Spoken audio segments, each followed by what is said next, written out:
आदाब, में मुमताज आलम रिजवी बात करूंगा भाजपा की। जी हां, भाजपा जो बड़े बड़े दावे करती है और अपने आप को बड़ा ताकतवर कहती है, दुनिया की सबसे बड़ी पार्टी करार देती है भी। लेकिन अगर आज की तारीख में देखा जाए तो भाजपा जितना गुरूर कर रही है, भाजपा के लोग जितना घमंड कर रहे हैं, दरअसल उतना है नहीं। कांग्रेस मुक्त भारत की बात कर रही थी भाजपा, लेकिन आज की तारीख में अगर देखा जाए तो कांग्रेस भाजपा के बराबर खड़ी हो चुकी है। यह खबर बहुत कम लोगों को है और यह मैं पूरे दावे के साथ यह बात करने जा रहा हूं। मैं बताने जा रहा हूं कि भाजपा जो बड़े बड़े दावे कर रही है और अनानियत में डूबी हुई है, अहंकार में चूर है, आइए हम बात करते हैं कि कैसे कांग्रेस उसके बराबर आकर के खड़ी हो गई और पता भी नहीं चला। अब आप देख लीजिए, सिर्फ राज्यों की बात कर लीजिए तो राज्यों में पूर्ण बहुमत वाली सरकार भाजपा की कितनी, जितना प्रचार किया जाता है तो लोगों को लगता है कि शायद पूरे हिंदुस्तान में भाजपा की ही सरकार है, हर राज्य में भाजपा की सरकार है, ऐसा माहौल बना दिया गया, हर जगह वो जीत रही है। लेकिन ऐसा कुछ भी नहीं है। सिर्फ 4 राज्य ऐसे हैं जहां भाजपा की पूर्ण सरकार है। 4 राज्य, उत्तराखंड, उत्तर प्रदेश, गुजरात और मध्य प्रदेश। ये 4 राज्य सिर्फ हैं जहां पे भाजपा की पूर्ण बहुमत से सरकार है। बाकी गठबंधन के साथ, चाहे महाराष्ट्र में बन गई हो या और दूसरी जगहों पे। और अब आइए कांग्रेस की बात करें तो कांग्रेस, जिसके बारे में यह कहा जा रहा है कांग्रेस खत्म हो गई, राहुल गांधी को पप्पू कहा जा रहा है, यह कहा जा रहा है कांग्रेस में अंदर खाने लड़ाई चल रही है, कांग्रेस का तो वजूद ही मिट गया है, सोनिया गांधी, प्रियंका गांधी, राहुल गांधी ये बुरिया बिस्तर लेकर के अब भागने वाले हैं, यही तो प्रचार किया जा रहा है। लेकिन सच्चाई क्या है अगर आप देखेंगे तो ताज्जुब करेंगे। मैंने बताया कि भाजपा की सिर्फ पूरे देश में 4 राज्यों में पूर्ण बहुमत सरकार है। फिर से मैं बता देता हूं, गुजरात, मध्य प्रदेश, उत्तराखंड और उत्तर प्रदेश, ये 4 राज्य हैं। अब कांग्रेस की बात कर लीजिए तो कांग्रेस, जिसके लिए मोदी जी कहते थे, भाजपा कहती थी कांग्रेस मुक्त भारत होगा, तो उसकी भी 4 राज्यों में पूर्ण बहुमत वाली सरकार है। कर्नाटक, यहां पे अभी पूर्ण बहुमत मिला है और ऐसा वैसा नहीं मिला है, मतलब चाहते हुए भी कर्नाटक की सरकार भाजपा नहीं गिरा सकती। 224 में से 136 सीटें मिली हैं कांग्रेस को और भाजपा 64 पे सिमट गई है। तो एक कर्नाटक हो गया और दूसरी जगह राजस्थान में कांग्रेस की सरकार है, तीसरी जगह हिमाचल प्रदेश में भी जीत करके आई है कांग्रेस, और चौथी जगह छत्तीसगढ़ है जहां कांग्रेस की सरकार है। तो कांग्रेस और भाजपा, फिर से मैं बता देता हूं, कांग्रेस की कर्नाटक में इस वक्त सरकार है, राजस्थान में पूर्ण बहुमत की सरकार है, छत्तीसगढ़ में पूर्ण बहुमत की सरकार है और हिमाचल प्रदेश में पूर्ण बहुमत की सरकार है। तो दोनों बराबर हो गई। पूर्ण बहुमत की सरकार 4 राज्यों में भाजपा की है और 4 राज्यों में बीजेपी की। तो ये जो दावा है कि कांग्रेस मुक्त भारत, कहां से, यह तो दावा फेल हो गया और ऐसा लग रहा है कि भाजपा बहुत तेजी से नीचे आ रही है। अब तो नक्शे पर भी आप देख सकते हैं। और अलका लामा ने, जो कांग्रेस की लीडर हैं, उन्होंने बड़ी अच्छी बात कही।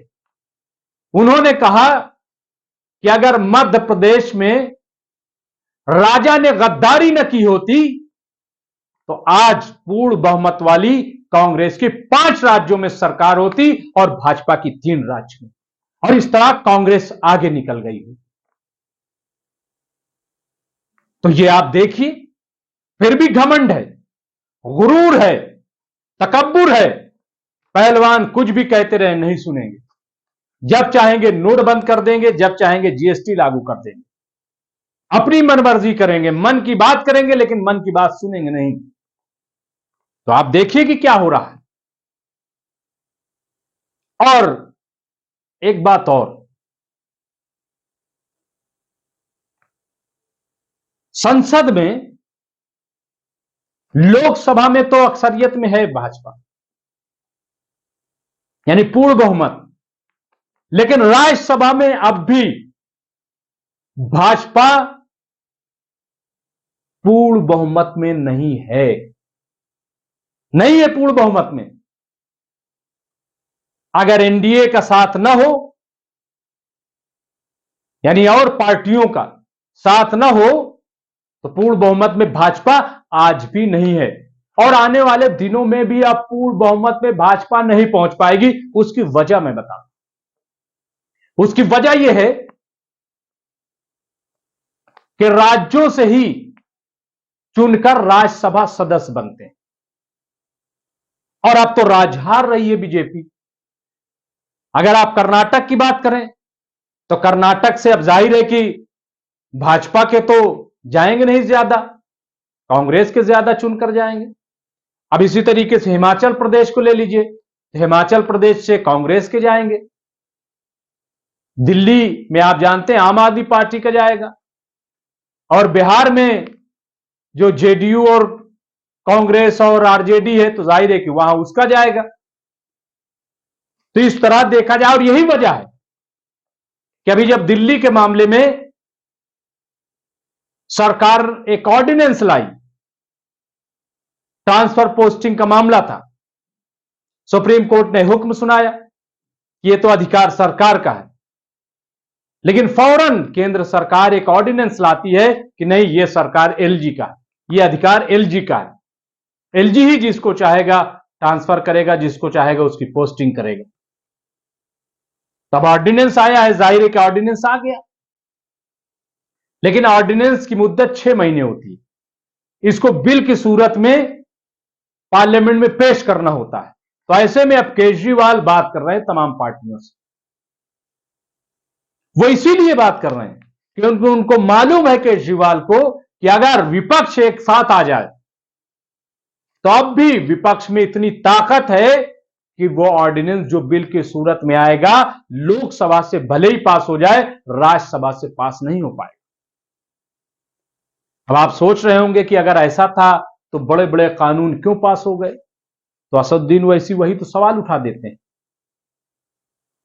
कि विपक्षियों ने ये सब किया था, वरना राज्यसभा में अगर विपक्ष एक हो जाता तो चाहे वो 370 हो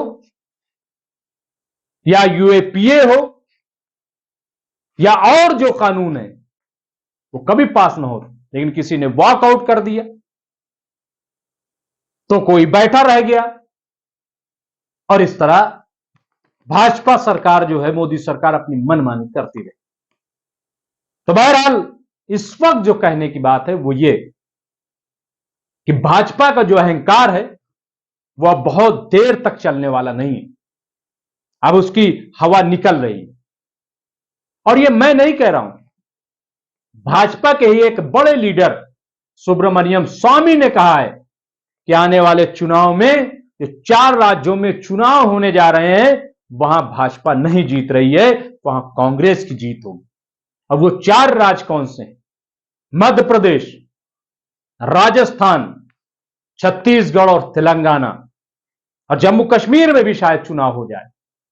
तो सुब्रमण्यम का यह कहना है कि भाजपा अब सवाल की तरफ जा रही है, गिरावट की तरफ जा रही है, और इन राज्यों में कांग्रेस की जीत होने जा रही है, यहां भाजपा नहीं जीत रही। अब आप सोचिए, अगर 3 राज्यों में यानी मध्य प्रदेश, छत्तीसगढ़, राजस्थान, तेलंगाना, अगर यहां पे तेलंगाना में भाजपा की सरकार नहीं है, लेकिन अगर मध्य प्रदेश भी कांग्रेस जीत लेती है, जैसा कि अभी खबरें भी आ रही हैं, सर्वे भी आ रहे हैं कि वहां कांग्रेस बहुत आगे जा रही है, और राहुल गांधी ने तो दावा कर दिया है कि हम 150 सीटें जीतेंगे। सुन लीजिए राहुल गांधी ने क्या कहा। मैं सुनाई देता हूं, 1 मिनट की क्लिप है, सुन लीजिए। अभी हमारा डिस्कशन हुआ, लंबा चौड़ा डिस्कशन हुआ और हमारी इंटरनल असेसमेंट है कि 136 मिली कर्नाटक में। हमारा इंटरनल असेसमेंट है कि हमें एमपी में 150 मिलने जा रही है। तो कर्नाटक में जो किया उसको हम रिपीट करने जा रहे हैं। Thank you. तो राहुल गांधी ने जो दावा किया है वो हवा में तो नहीं किया। उन्होंने कहा है कि कर्नाटक हम जीत चुके हैं, कर्नाटक में 136 सीटें मिली हैं, लेकिन यहां हम 150 सीटें जीतने जा रहे हैं। अगर मध्य प्रदेश भी कांग्रेस जीत गई तो फिर यह बताइए कि भाजपा में बचेगा क्या बचेगा? और यह बात तो अब भाजपा के लीडर भी कह रहे हैं। तो इसलिए बीजेपी का अहंकार अब टूटने जा रहा है और यह 2024 के लिए बड़ी घंटी है भाजपा के। शुक्रिया।